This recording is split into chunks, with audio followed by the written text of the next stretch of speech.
गुजरात और राजस्थान की सीमा पर बनासकांठा जिले की दांता तालुका में अंबाजी का मंदिर बना हुआ है। यह मंदिर देश के सबसे पुराने और पवित्र शक्ति तीर्थ स्थानों में से एक है।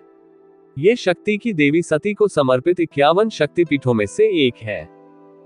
अंबाजी का मंदिर गुजरात राजस्थान सीमा पर अरावली श्रृंखला के आरासुर पर्वत पर स्थित है, जो देश का एक अत्यंत प्राचीन मंदिर है।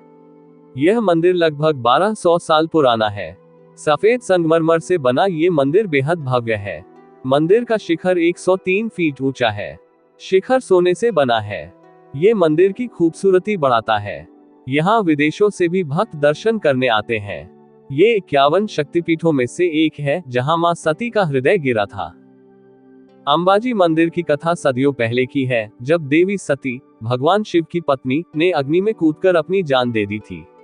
अपनी पत्नी की मृत्यु से क्रोधित और निराश होकर शिव जलते शरीर को गोद में लेकर हर जगह घूमने लगे। जब भगवान विष्णु ने अपना दिव्य चक्र छोड़ा, तो माता सती के शरीर के टुकड़े अलग अलग दिशाओं में जाकर गिर पड़े। उनका हृदय इसी जगह पर गिरा था, जहां अंबाजी मंदिर स्थापित है। कहने को तो यह मंदिर भी शक्तिपीठ है, पर यह मंदिर अन्य मंदिरों से कुछ अलग हटकर है।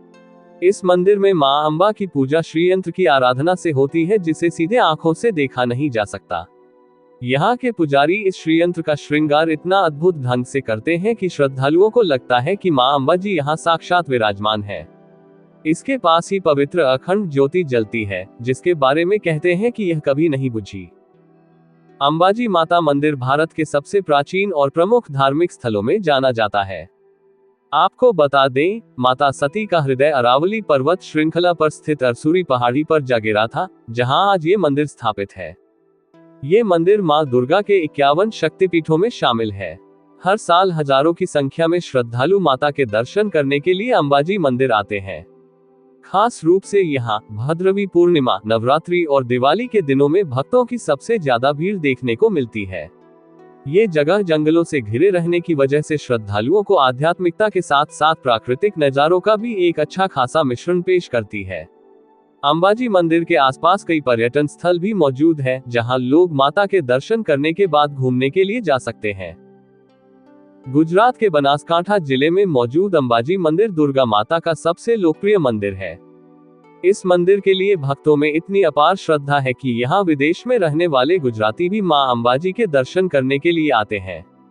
अंबाजी का मंदिर इसलिए भी अनोखा माना जाता है, क्योंकि यहाँ देवी की एक भी मूर्ति नहीं है। मूर्ति के बजाय यहाँ एक बेहद ही पवित्र श्री यंत्र है, जिसकी मुख्य रूप से पूजा की जाती है। लेकिन खास बात यह है कि श्री यंत्र को सामान्य आंखों से देख पाना मुश्किल है, और न ही आप यहाँ फोटो खींच सकते हैं। इसकी पूजा भक्त आंखों पर पट्टी बांधन कर करते हैं। वहीं देश का ये इकलौता शक्तिपीठ है जिसे एक राक्षस आरासुर के नाम से जाना जाता है। इस नामकरण के पीछे एक पौराणिक कथा है। आरासुर एक भयानक राक्षस था, जिससे गांव के लोग काफी परेशान हो गए। आरासुर से मुक्ति पाने के लिए लोगों ने अंबा देवी की आराधना की। सालों की तपस्या के बाद मां प्रसन्न हुई और उन्होंने गांव वालों से वर मांगने को कहा। गांव वालों ने अंबा देवी से आरासुर से मुक्ति दिलाने का आग्रह किया। मां अपने त्रिशूल के साथ एक अलग रूप में प्रकट हुई और उन्होंने त्रिशूल से आरासुर राक्षस का वध कर दिया। मरते वक्त उन्होंने राक्षस से उसकी आखिरी इच्छा पूछी, तो आरासुर ने कहा कि आपके पहले यहाँ मेरा नाम लिया जाए। उसी के बाद से इस तीर्थ का नाम आरासुर अंबाजी तीर्थ हो गया। अंबा माता के इस पहाड़ी पर विराजमान होने के पीछे भी एक कथा है।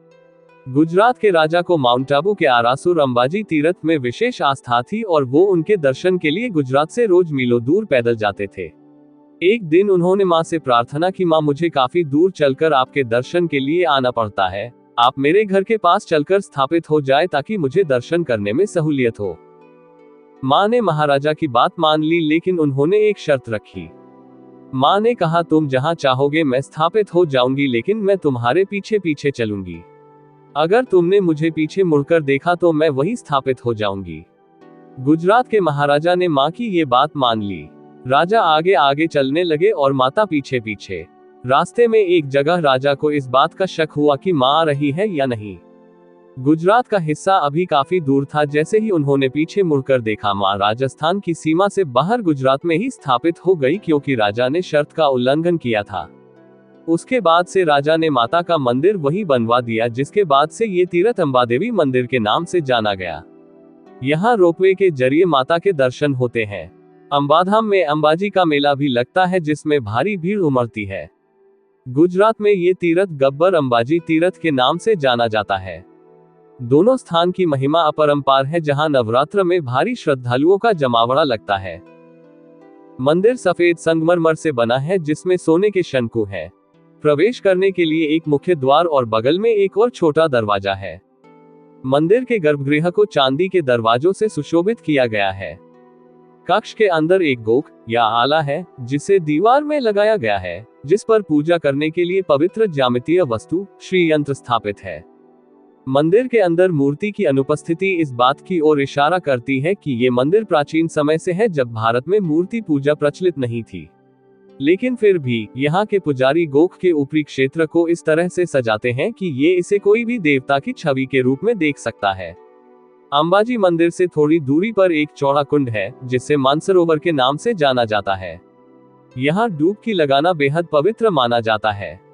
नवरात्रि के समय अंबाजी मंदिर में भव्य समारोह आयोजित किए जाते हैं। मंदिर परिसर में गुजरातियों द्वारा गरबा और अन्य लोक नृत्यों की पेशकश की जाती है। इन 9 दिनों में रात के दौरान नायक और भोजोक समुदाय भी भवाई थिएटर का आयोजन करते हैं। वारही माता का मंदिर, अंबिकेश्वर महादेव मंदिर, गणपति मंदिर और कई ऐसे मंदिर हैं जो अंबाजी मंदिर के आसपास स्थित हैं। वहीं खोड़ियार माता, अजय माता और हनुमान जी का मंदिर गांव में ही स्थापित है। माना जाता है कि यह मंदिर लगभग 1200 साल पुराना है। अंबा जी के मंदिर से 3 किलोमीटर की दूरी पर गब्बर पहाड़ भी मां अंबे के पद चिन्हों और रथ चिन्हों के लिए विख्यात है। मां के दर्शन करने वाले भक्त इस पर्वत पर पत्थर पर बने मां के पैरों के चिन्ह और मां के रथ के निशान देखने जरूर आते हैं। अंबाजी मंदिर के बारे में कहा जाता है कि यहाँ पर भगवान श्री कृष्ण का मुंडन संस्कार संपन्न हुआ था। वहीं भगवान राम भी शक्ति की उपासना के लिए यहाँ आ चुके हैं। नवरात्र पर्व में श्रद्धालु बड़ी संख्या में यहाँ माता के दर्शन के लिए आते हैं। इस समय मंदिर प्रांगण में गरबा करके शक्ति की आराधना की जाती है। अंबाजी मंदिर में दर्शन करने वाले श्रद्धालुओं की यात्रा सिर्फ मंदिर तक ही सीमित नहीं होती है, बल्कि अंबाजी मंदिर से थोड़ी दूरी पर एक कुंड स्थित है, जिसमें डुबकी लगाना बेहद पवित्र माना जाता है। इस कुंड को लोग मानसरोवर कहकर पुकारते हैं और यहाँ पर डुबकी लगाने का अपना एक अलग ही आध्यात्मिक महत्व है। इसे मन्नत पूरी करने वाला कुंड भी कहा जाता है। अंबाजी मंदिर सप्ताह के सभी 7 दिन दर्शन के लिए खुला रहता है। दर्शन करने का समय है सुबह 7 बजे से 11 बजे तक, दोपहर 12 बजे से शाम 4 बजे तक और शाम 6 बजे से रात 9 बजे तक। अंबाजी शहर का पास का रेलवे स्टेशन आबू रोड पर है, जो केवल 20 किलोमीटर दूर है। रेलवे स्टेशन से टैक्सी और पब्लिक ट्रांसपोर्ट के अन्य साधन उपलब्ध हैं। रेलवे स्टेशन सभी प्रमुख भारतीय शहरों और गुजरात से जुड़ा हुआ है। माउंट आबू में ब्रह्मा कुमारी ईश्वरीय विश्वविद्यालय का हेडक्वार्टर भी है। यहाँ दिलबड़ा नामक स्थल में स्थित जैन मंदिर भी दर्शनीय है। यहाँ एक ही स्थान पर 5 मंदिर बनाए गए हैं। जैन समुदाय के इस मंदिर के कारण माउंट आबू को विशेष प्रसिद्धि मिली है। इसे दिलबड़ा जैन मंदिर कहा जाता है। यहाँ एक ही स्थान पर 5 मंदिर बनाए गए हैं, जिनमें बारीक नक्काशी व पच्चीकारी का ऐसा बारीक काम किया गया है, जिसे देखकर पर्यटक आश्चर्यचकित रह जाते हैं। अपनी वास्तुकला के लिए यह मंदिर विश्व प्रसिद्ध है। माउंट आबू की सबसे ऊंची चोटी को गुरु शिखर कहा जाता है। ये राजस्थान का मशहूर हिल स्टेशन है। यहाँ गर्मियों में अक्सर लोग सैर सपाटे के लिए आते हैं। नक्की झील, सनसेट पॉइंट, टॉडरॉक मेढक की आकृति वाला चट्टान, अचलेश्वर महादेव मंदिर, गुरु वशिष्ठ जी का आश्रम आदि यहाँ के प्रमुख दर्शनीय स्थल हैं। माउंट आबू अपने मनोहारी प्राकृतिक सौंदर्य के लिए भी प्रसिद्ध है। तो दोस्तों, मैं उम्मीद करता हूँ आपको ये जानकारी पसंद आई होगी। अगर आपको कहानी पसंद आई तो मेरे चैनल को लाइक एंड सब्सक्राइब करें और अपना सपोर्ट दें। मेरे चैनल पर और भी इंटरेस्टिंग कहानियां और जानकारियां आपको मिलेंगी, तो सब्सक्राइब करें और कहानियां एंजॉय करें। जय श्री राम।